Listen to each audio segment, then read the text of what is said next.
Quand on veut déterminer un équivalent d'un ln bloc, quand x tend vers quelque chose, on distingue trois cas. Premier cas, c'est la situation où vous avez ln de 1 plus bloc avec bloc qui tend vers 0 ou ln de bloc avec le bloc qui tend vers 1. Dans ce cas-là, pour écrire un équivalent de mon ln bloc, j'utiliserai ln de 1 plus bloc équivalent à bloc quand le bloc tend vers 0, ou encore, ce qui est la même chose, que ln de bloc est équivalent à bloc moins 1 quand le bloc tend vers 1. Maintenant, quand vous n'êtes pas dans cette situation-là, mais que vous êtes dans la situation où votre expression f de x est égale à un ln bloc avec un bloc qui tend vers plus infini ou vers 0 plus, on pourra alors, mais seulement avec le ln et seulement dans le cas 2, procéder de la manière suivante.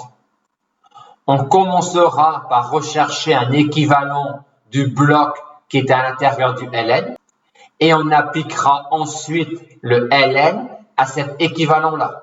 Bien noter que la stratégie mise en place dans le cas 2 pour trouver un équivalent de mon expression est une pure horreur en général quand on veut trouver un équivalent d'une fonction composée.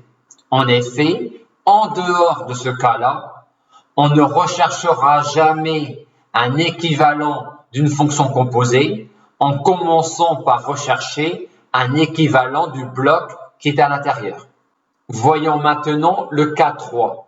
C'est le cas où nous avons un ln bloc avec un bloc qui est un produit quotient de puissance. Pour trouver un équivalent de cette quantité-là, quand n tend vers plus infini, on pourrait reconnaître une situation ln bloc avec bloc qui tend vers 1 et donc équivalent à bloc moins 1, puisque ce bloc-là tend bien vers 1 quand n tend vers plus infini.